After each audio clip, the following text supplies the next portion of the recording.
네, 안녕하세요. 오늘의 모카 김한영입니다. 한국 GM 하면 뭐야? 우리나라 꼴찌 브랜드잖아. 이렇게 생각하시는 분들이 대부분이실 텐데요. 아닙니다.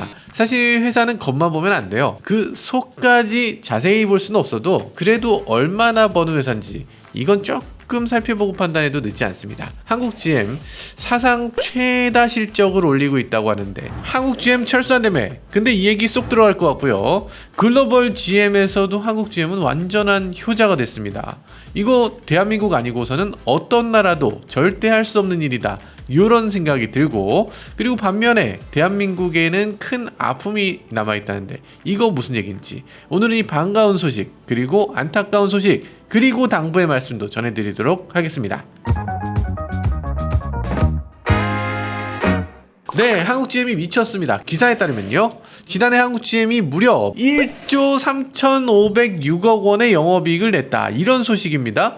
영업이익률이 9.8%. 대단하네요. 지금 이건 GM이 2002년에 한국에 진출한 이후에 사상 최대 실적이라고 해요. 전년 대비로 보면요, 영업이익이 무려 388%가 늘어났습니다. 와, 자동차 업계에 이런 숫자가 있나요? 대우자동차 시절엔 많이 벌지 않았냐고. 대우자동차 시절에는 영업이익이 1조가 넘었던 적이 한 번도 없습니다. 아니, 1조도 못 넘었어요? 아니, 자동차가 그렇게 거대한 건데? 라고 생각하실 수 있는데, 자동차라는 건 우리 기준에는 굉장히 엄청난 물건이잖아요. 내가 살려고 하면 그게 4천만 원, 5천만 원이야. 이거 내가 살려면 거의 평생 모은 돈을 여기다 쏟아붓는 기분이잖아. 그런데 이 자동차 파는 입장에서는 이게 남는 게 얼마 없습니다. 영업이익이 의외로 적어요. GM 본사 전 세계 전체 영업이익이 17조. 그런데 한국 시장에서 1조 3,500억 원?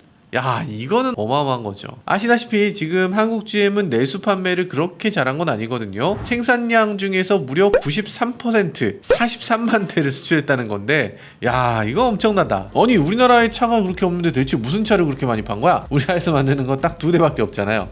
트레일블레이저 그리고 트랙스입니다. 근데 사실 뭐 트레일블레이저, 트랙스는 중국에서도 생산하는데 요즘 중국하고 미국 관계가 그렇게 좋진 않죠. 총만 안 들었지 거의 멱살 잡고 싸우는 상황. 그러다 보니까 이 트레일블레이저와 트랙스 다 한국에서 생산한 것만 수출하고 있습니다. 우리나라 국민들은 잘 모르시지만 국내에 팔지 않는 파생차들도 몇 개 있어요. 이 트레일블레이저 형제차는 뷰익 앙코르 GX라는 게 있고요. 트랙스의 형제차는 뷰익 엔비스타라는 게 있습니다. 이 차들까지 합치면 4개 차들이 미국으로 수출되고 있는데 미국 시장 소형 SUV의 40%가 이 4개 차종이라고 해요. 그러니까 어마어마하게 많이 팔리는 거죠. 소형 SUV에서 1위는 스바루 크로스트랙. 아니, 스바루가 1위야? 2위는 트랙스, 3위가 트레일블레이저예요. 아니, 현대 코나도 소형 SUV인데 코나는 어떻게 됐어요? 코나는 5위입니다. 차이가 좀 많이 나죠. 작년에 수출 나간 물량이 트레일블레이저 21만 대, 트랙스 21만 대 해서 43만 대가 나갔습니다. 지금 뭐 수요가 공급을 능가하는 상황이라 이게 미국에서는 더 만들어서 더 보내달라고 난리래요. 그래서 우리나라에서 내수에 할당할 수 있는 양이 오히려 부족하다고 합니다. 내수 3만 대 팔았는데 그것까지 합치면 작년에 46만 대를 생산했다. 지금 GM 부평 공장, 창원 공장 이렇게 2개 공장이 돌고 있는데 이 공장을 합쳐서 최대 생산량이 50만 대거든요. 근데 46만 대면 이거는 진짜 할 때까지 했다. 올해 1분기 생산량은 작년 1분기보다 50% 높아졌다고 하니까요. 아마 올해는 50만 대 꽉 채우고 그거보다 조금 더 생산할 수도 있지 않을까, 그런 생각이 드네요.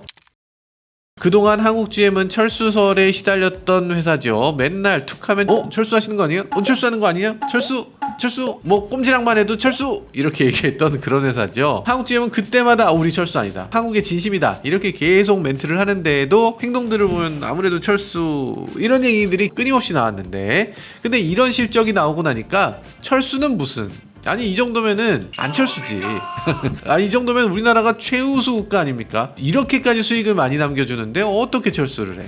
아니 물론 한국 시장이 그렇게 대단한 시장은 아니죠. 국내 시장 브랜드 중에서 꼴찌. 그러면 이걸 뭐하러 여기 있나. 근데 한국 공장은 전혀 다른 문제죠. 그리고 GM 테크니컬 센터 코리아도 있잖아요. 자동차를 개발하는 조직. 이런 것도 놀랍습니다. 사실 GM 입장에선 너무 좋아. 생각해보세요. 지금 공장이 메인인 조직에서 9.8% 이익을 남겼다는 건 이걸 떼가서 소비자한테 파는 본사 입장에서는 훨씬 큰 수익을 올릴 수 있는 거예요. 43만 돈만 되면 한 대당 3천만 원이라고 쳐도 12조 6천억 원이에요. 어우, 대단하다. 아니 이거 한국 공장에다가 지금 몇 조씩 남겨주느니 이거를 미국에서 생산하지 왜 굳이? 라는 생각이 드실 수 있는데, 한국 공장이 미국 공장보다 좋은 점이 적어도 세 가지는 있습니다.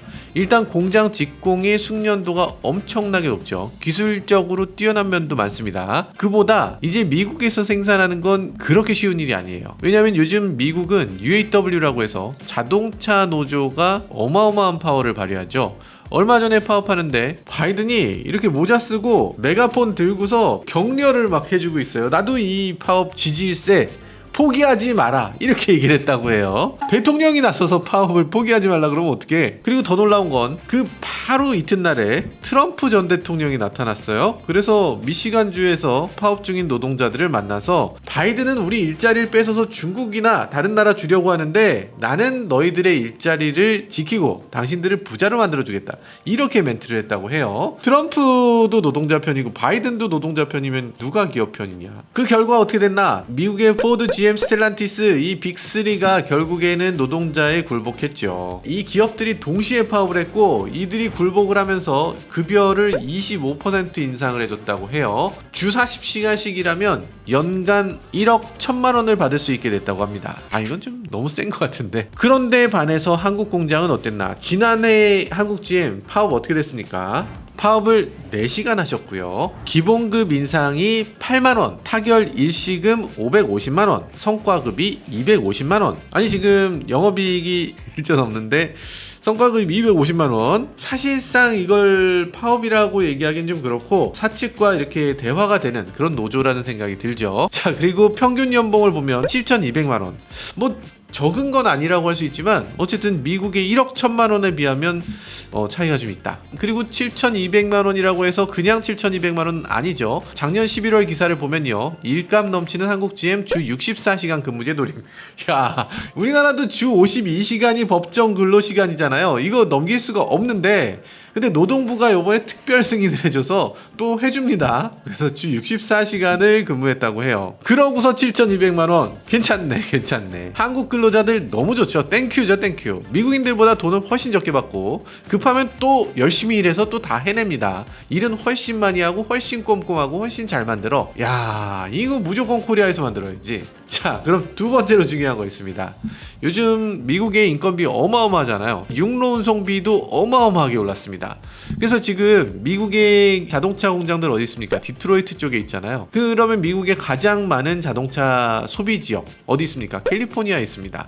그럼 여기서부터 여길 가야 돼. 이만큼을 육로로 가려면 이건 보통 일이 아닙니다. 운송비가 어마어마하죠. 그런데 배는 어때요? 배는 전혀 다릅니다. 배는 일단 미국 배가 아니잖아. 미국 인건비가 아무리 올라도 해상 운송료는 미국 인건비랑 아무 관계가 없습니다. 우리나라의 기업 물류하는 유명한 업체가 있는데 트레드링스라고 하는 업체가 있어요. 이 업체는 TX 인덱스라는 걸 매달 발표하는데 이 그래프를 보면 지금 해상 운송비가 어떻게 되고 있나? 아, 이건 거의 폭락 수준이지. 이건 좀 너무했다. 지금 유가도 오른다며 어떻게 이렇게 폭락하나? 미국 경기가 좋은 것 같지만 실제로 실물 수출입은 그렇게 살아나지 못하고 있다고 합니다. 그래서 요즘 배가 놀고 있다는 거죠. 배가 놀면 뭐해? 거기 뭐 실어라도 가야지. 그러다 보니까 내가 더 싸게 해줄게요 라면서 경쟁이 심화되면서 이렇게 운송비가 점점 폭락하고 있다는 겁니다. 그러다 보니까 한국에서 배로 캘리포니아로 보내고 뉴욕으로 보내는 게 오히려 싸다.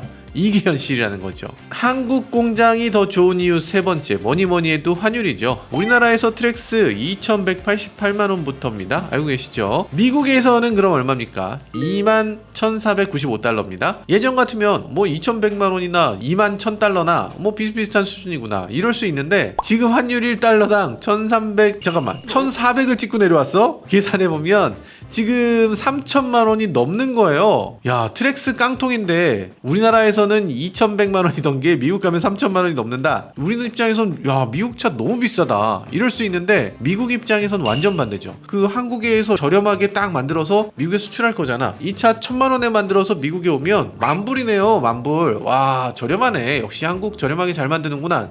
이 정도로 땡큐 하면서 샀는데 요즘은 우리가 1,000만 원에 만들어서 미국 보내면 미국에선 뭐예요? 7,000달러입니까? 3,000달러는 서비스야? 아니 우리나라만 그런가요? 옆에 여러 나라들 있잖아요. 예를 들어서 뭐 바로 밑에 멕시코 있잖아. 멕시코 공장에서 그거 다 만들어가면은 그럼 우리 경쟁력 없잖아요. 하실 수 있는데 멕시코도 사실은 그렇게 만만치 않습니다. 왜냐하면 멕시코는 환율이 멕시코 페소를 보면 2020년에 50원이었거든요. 지금 81원입니다. 60% 올랐죠. 달러가 30% 오르는 동안에 페소는 2배 올랐어. 물론 멕시코는 인건비가 워낙 저렴하니까 그래도 뭐 멕시코에서 생산해도 되겠다 싶긴 한데, 자동차 공장이라는 건 이 체인이 굉장히 깁니다. 철부터 시작해서 그걸 공장을 거쳐서 수많은 부품사들이 다 존재해야 되고 그 부품사들이 다 훌륭해야 되죠. 그게 멕시코에서 될까? 멕시코에서 뭘 만들면 우리나라 제품하고는 뭔가 차이가 있지 않을까? 상식적으로 생각해봐도 그런 생각이 들잖아요. 근데 그 부품 회사들을 다 키워야 되고 그 부품 회사들이 받아야 될 돈이 다 2배씩 올랐다고 하면 당연히 한국 쪽을 볼 수밖에 없겠죠. 게다가 한국, 미국은 FTA도 맺어놨습니다.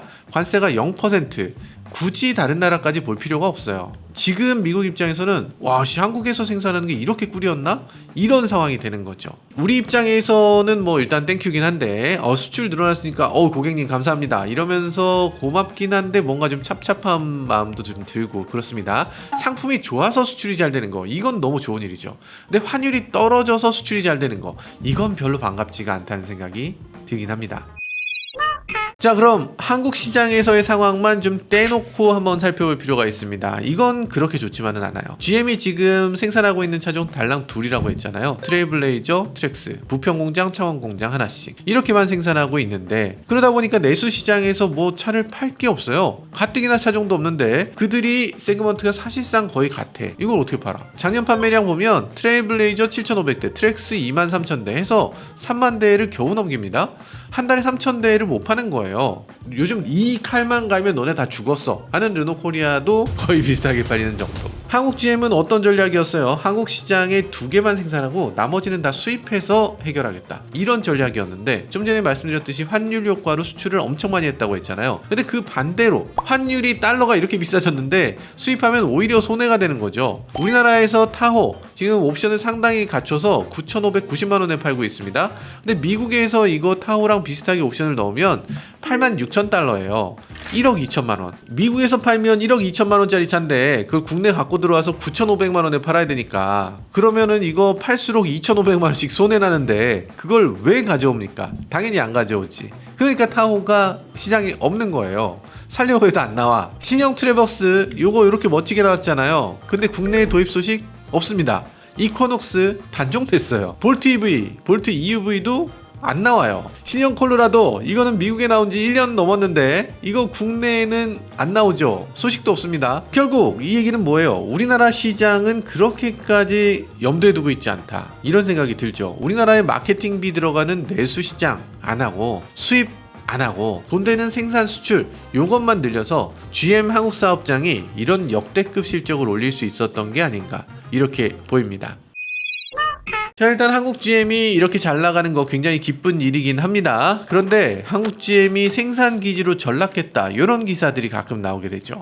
왜 그런 생각을 하는 거야? 생산 기지가 뭐가 나빠? 라고 하실 수도 있는데, 이런 기사가 나올 만한 것이 내수 비중이 6.6%밖에 안 됩니다. 이 공장은 보통 유럽에다 팔기 위해서 유럽 공장 짓는 거고 미국에다 팔기 위해서 미국 공장 짓는 거죠. 중국에 팔려고 중국 공장 짓는 거고 당연히 그 시장에 맞춰서 공장을 짓는 건데, 그런데 지금 내수 비중이 6.6%밖에 안 된다. 이거는 뭔가 이상하죠. 이런 경우는 세계적으로 몇 없습니다. 좀 특이한 케이스로 남아공에 보면 BMW 벤츠 공장이 있습니다. 이거는 약간 굉장히 저렴한 인건비, 굉장히 저렴한 세제 혜택을 통해서 거기서 생산을 하고 결국에 거의 전량을 다 수출하는 거. 이런 아주 특이한 케이스밖에 없어요. 그런 경우에 BMW 벤츠를 남아공 회사예요, 이렇게 얘기할 수 있을까? 말하자면 그 나라의 자동차 메이커다 라고 얘기하기보다는 그냥 생산만 하는 생산기지에 불과하다, 이렇게 보인다는 거예요. 제가 그렇게 생각한다는 게 아니고 기사에서. 사실 좀 섭섭합니다. 우리나라 쉐보레 팬들 원체 많잖아요. 예전에 GM 대우 시절 한번 생각해보세요. 인터넷 슈퍼카 뭐였습니까? 라세티 프리미어 디젤. 아니 라푸디는 말이지 페라리도 따고 다닌다고 이러면서 보배드림 10회목이라고 있었잖아요. 몰라요? 오늘 길에서 뭐 봤는데 배틀 떠서 내가 이겼다 이런 거 쓰는 게시판이 있었어요. 라푸디 타시는 분들은 꼭 페라리를 만나면 배틀을 하셔. 토스카, 윈스톰 뭐 이런 것들 굉장히 인기였고, 쉐보레 들어오면서도 인기 차종 많았죠. 올란도 그리고 스파크 이런 차들도 인기였습니다. 되게 한국적인 차들을 많이 만들고 한국 사람들한테 딱 맞춰서 입맛에 맞는 딱 필요한 자동차들을 만들어 줬었어요. 근데 그거 다 후속 개발 안 하고 그냥 단종시키고, 이걸 봤을 때 어떻게 느끼나? 역시 한국 시장은 생산기지였던 건가? 이런 시각이 계속 늘어나게 되는 거죠. 우리가 생산기지 하면 부정적인 시각으로 볼 수밖에 없는 이유가 있습니다. 왜냐면 우리가 플랜테이션을 먼저 떠올리게 돼요. 플랜테이션이라는 건 뭐예요? 이 선진국이 제3세계라든지 식민지라든지 이런 데 원주민 데려다가 저렴한 인건비로 굉장히 어려운 농업을 시키는 거예요. 그러면서 그 사람들이 먹고 살 종자를 생산하는 게 아니라 다른 나라에 수출할 단일 종자를 경작시키는 거. 말하자면 미국에서 쉽게 나올 수 없는 뭐 바나나 같은 거, 아프리카나 중남미나 뭐 동남아에서 이걸 생산을 하는데, 사실은 생산은 하지만 그걸 소유하고 있는 회사들, 뭐 치키타, 돌, 델몬트 뭐 이런 회사들 다 미국 회사거든요. 거대 회사들 한 5개가 전 세계 모든 바나나를 다 재배합니다. 다 유통하고. 중남미나 이런 데 있는 이 나라 사람들은 생산만 하고 그걸 죄수출을 해요. 수출해서 그거 갖고 돈을 잘 벌면 그것도 괜찮아요. 근데 자본주의라는 건 그렇게 안 됩니다. 자본주의 특성상 이게 계속되면 점점 더 효율성을 추구하게 되고 경영주들이 돈을 계속 더 많이 벌어가는, 그러다 보면 실제 일하는 현지인들은 돈을 점점 벌지 못하게 되는 구조가 될 수밖에 없어요. 그리고 사실 플랜테이션을 하게 되면 그 나라에서 그 사람들이 원래 먹어야 되는 것들 있잖아요. 쌀이라든지 보리라든지 감자라든지 이런 것들을 땅에 심어야 되는데, 땅 주인 자체가 다국적 기업이고 땅값이 올라가니까 자기네들이 먹고 살아야 될 주요 식료품은 자기네가 생산을 할 수가 없게 되고, 정작 그건 수입해서 그 식료품 가격이 올라버리는 거죠. 그러다 보니까 이 사람들은 더 가난의 늪에 빠져버리게 되는 그런 플랜테이션 농업이 그렇게 문제라고 하더라고요. 저는 모르지만. 그렇기 때문에 정말 한국 GM은 생산기지로 전락했다고 볼 수 있나? 그 정도까지는 아닌 것 같아요. 평균 연봉이 지금 7천만 원대라고 하는데, 물론 현대기아에 비하면 거의 절반에 가까운 수준이긴 합니다. 그런데 그렇게까지 심각한 상황은 아니긴 하죠. 그래도 GM이 이 정도의 연봉을 유지할 수 있는 건 진짜 단순 작업뿐이 아니라 신차 개발도 하고 신규 라인 개발도 하고, 그래서 우리 공장의 부가가치가 그만큼 높아지기 때문인데, 지금 한국 GM은 어때요? 차종을 단순화시키고 추가 개발을 안 하니까 결국에 인건비 감소로 돌아오게 되지 않을까, 이런 우려가 생기게 되는 거죠. 인건비가 올라가기만 하지 어떻게 내려가요? 이러실 수 있는데, 지난번에 GM은 군산 공장을 없앴잖아요. 그게 굉장히 오랫동안 준비 과정을 가졌던 게 아닙니다. 오늘부터 이 공장 폐쇄합니다. 이렇게 없앴어요. 직원 2,000명에게 희망퇴직을 받았습니다. 그중에 1,200명이 집에 가셨어요. 나머지 800명은 3년 동안 무급휴직을 줬습니다. 돈 안 주고 쉬라는 얘기예요. 그나마 조금 땡겨줘서 1년 6개월 무급휴직하고 그분들을 부평 공장으로 옮겨줬습니다. 아니 갑자기 군산에서 부평으로 가라는, 그거 갈 수 있나? 보통 못 갈 것 같은데. 어쨌든 그래도 아무 말 못하는 거예요. 그러고 나서 공장이 잘 된다. 그럼 이제 직원을 새로 뽑는 겁니다. 그러면 이 직원들 경력이 다시 1년차. 이러면 인건비가 감소되는 거죠. 공장마다 굉장히 다양한 차종을 만들고 있으면 그게 쉽지 않습니다. 왜냐면은 이 공장 직공들을 자르면 그 차 만들 수 있는 사람이 없는데, 근데 지금 어때요? 공장마다 특별한 차를 만들지도 않잖아요. 다 똑같은 걸 만드니까 하나 줄이거나 늘리거나 해도 그만이에요. 지금 우리나라 GM 공장이 요구하는 건 특별한 걸 할 필요도 없고 개발도 새로 할 필요도 없고, 말하자면 단일 작물을 심는 것처럼 이렇게 단순화시켜서 교체 가능한 인력으로 언제든지 돌려서 쓸 수 있도록 하겠다. 그렇게 하면 가장 효율이 높아지니까 국제적인 대기업, 다국적 기업 입장에서는 이 방향으로 갈 수밖에 없죠. 아니 뭐 한국 GM이 그런다는 게 아니라 일반적으로 이 다국적 기업들이 그렇게 한다, 그런 일반적인 얘기를 하고 있는 겁니다. 한국 GM 지금 우리나라 공장 3개 있고 그 중에 단 2개 차종 나오고 있는데, 이건 심각한 문제라고 봐야 되고, 한국 GM이 신차 개발에 더 힘쓰고 라인도 더 늘리지 않는다면 결국에는 이 생산기지와 말하자면 자동차 공장의 플랜테이션화가 일어날 수 있을 수도 있겠다라는 걱정을 하게 되는 거죠. 자, 근데 더 큰 문제가 있습니다. 한국 GM의 미처리 결손금입니다. 이 기사를 한번 보시면요, 한국 GM은 유례없는 실적을 내고도 침통한 표정이다, 이렇게 얘기하고 있어요. 아니 뭔 소리야? 왜 침통해? 실적 개선에는 성공했지만 여전히 결손금을 메우고 있기 때문이다, 이렇게 얘기하는데요. 이 결손금이라는 건 뭐예요? 누군가한테 돈을 줘야 되는데 못 준 걸 결손금이라고 해요. 그럼 결손금 이거 어디서 나온 거야? 예전에 산업은행이 8,100억 원 줬다는데 그거야? 아닙니다. 그거는 지분으로 받은 거예요. 산업은행은 8,100억 원을 그냥 지원해줬어. 안 갚아도 돼, 안 갚아도 돼. 이러면서 준 거예요. GM이 그거 안 주면 집에 간다 그러니까. 그러니까 준 돈입니다. 그래서 지분을 보면요, GM이 77%, 산업은행이 17%, 상하이자동차가 6%로 나눠져 있습니다. 한국GM의 상하이자동차 지분 갖고 있는 거 몰랐어요? 우리나라 자동차 기업들 중국 자동차 지분이 꽤 들어와 있습니다. 르노 같은 경우는 중국 지리자동차가 34%나 들어있잖아요. 수입차는 뭐 벤츠부터 시작해서 말도 못해요. 중국 자본이 얼마나 들어와 있는지 이 얘기는 나중에 하고요. 여튼 지금 말하는 한국GM의 이 결손금이라는 거, 이건 산업은행 돈이 아닙니다. GM 본사에서 빌려준 돈이에요. 나중에 갚겠다고 하는 돈입니다. 이자도 쳐서 받는 거예요. 2018년에 본사가 한국GM에 빌려준 돈이 무려 36억 달러, 요즘 환율로 5조 원입니다. 얼마에 빌렸냐? 이자가 4에서 5%. 2018년에 이자가 보통 1.5%였잖아. 아니 그걸 언제 그렇게 빌려주셨는지, 그리고 그걸 대체 어디다 쓰셨는지 모르겠어요. 아니 5조 빌렸는데 공장을 또 매각을 해? 5조 이렇게 빌려준 건 아니고요. 출자 전환될 수 있는 조건부 대출 그리고 리볼빙 이렇게 나눠서 대출해줬는데 지금 줘야 되는 돈은 2조 8,600억이 남았다고 합니다. 가장 높았을 때가 4조 6천억이었다고 하는데 그래도 재작년부터 흑자 전환하더니만 어떻게 갚아서 지금 한 2조 정도를 갚아놨습니다. 이거 언제까지 갚나? 작년같이 1조 3천억 이 정도로 엄청난 영업이익을 올해도 유지해야 되고 그걸 내년까지 이어져야 GM 본사의 돈을 다 갚을 수 있다. 이렇게 얘기하고 있습니다. 과연 내년까지도 이거 유지할 수 있을까? 이게 결국 갚을 수 있긴 한 돈인가? 이런 생각이 들어요. 여튼 뭐 그렇습니다. 뭐 기업이라는 게 해외에 팔리면 당연히 이런 건 각오해야 되겠죠. 근데 이건 조금 세다 이런 생각이 들기도 하고 뭐 GM 본사 입장에서는 이거 인수 너무 잘한 거다 이런 생각이 들기도 하고 우리 정부는 너무 손 놓고 있는 거 아닌가? 이렇게 되는 걸 그냥 보고만 있나? 라는 생각이 들기도 하는데 에이 뭐 열심히 해서 갚으면 되잖아요. 당분간 달러는 비싸지고 원화는 좀 떨어지는 추세, 요거 계속되면 계속 수출 잘 될 텐데 그러면서 한국GM 완전히 살아났으면 좋겠다. 에이 그러면 안 되지. 우리나라도 좀 경기가 좋아지고 이 원화 찾는 나라도 많아져서 원화도 좀 올라와야죠. 달러하고 좀 대등하게 가야지. 이건 저가 공세라는 건 한계가 있습니다. 저가를 계속 하다 보면 점점 우리는 가라앉을 수밖에 없어요. 시킨 일을 할 수밖에 없습니다. 반드시 우리는 부가가치 높은 일을 해야 되는 거죠. 자, GM 공장만 해도 그렇습니다. 지금 아예 놀고 있는 공장도 있거든요. 지금 구형 트랙스 말리부 만들고 있었던 부평 2공장을 아예 폐쇄해버렸습니다. 폐쇄한 공장 어디다 팔지도 않아요. 그냥 폐쇄. 여기 일하던 근로자들 창원에 전환 배치했다고 하는데 사실 그분들 갑자기 부평에서 어떻게 창원으로 갑니까? 가족도 있고 애들 학교도 있고 할 텐데 그거 어떻게 갑자기 가나? 뭐 물론 그분들도 문제지만 여기 부품 납품하던 업체들은 어떻게? 현지 업체들은 옮길 수 있는 데에는 그나마 다행이고 옮기지 못하는 업체들은 다 도산하게 되는 거죠. 그게 무려 628곳이라고 합니다. 지금 명확하게 공장도 줄이고 있고 차종도 줄이고 있는데 당연히 이래서는 안 되죠. 더 많은 공장에서 더 다양한 차종을 만들 수 있어야죠. 산업은행은 지금 지분을 17%나 갖고 있는데 이런 것들을 제대로 요구를 못하나요? 사실 이거 조금 맘상하는 일이 한둘이 아닙니다. 올 초만 해도 GM 본사 임원이 윤석열 대통령을 직접 만나서 2027년부터 한국에서 PHEV를 만들겠다, 6천억을 투자하겠다, 우리나라 정부가 발표했죠. 그런데 요즘 다시 기사를 보면 내가 언제? 이러고 있습니다. 대통령실에서 잘못 알아둔 건가? 아니면 GM이 뻥친 거면은 대통령실에서 강력히 항의라도 한번 해야 되는 거 아닌가?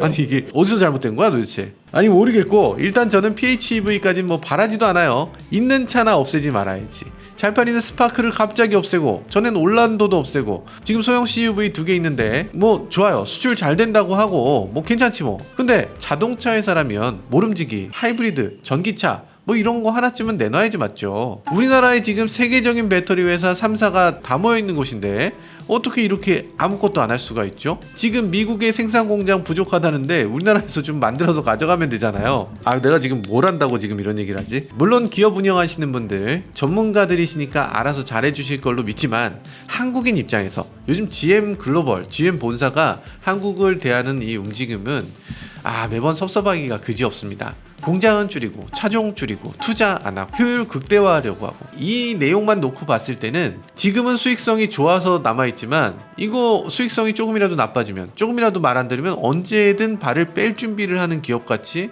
그렇게 보여지거든요. 아마 한국인들 모두가 GM에 느끼는 감정은 이럴 것 같습니다. 한국에 좀 더 진심으로 대해주고 오랫동안 우리와 함께 했으면 좋겠습니다. 지금까지 저는 모카 김한용이었습니다. 감사합니다.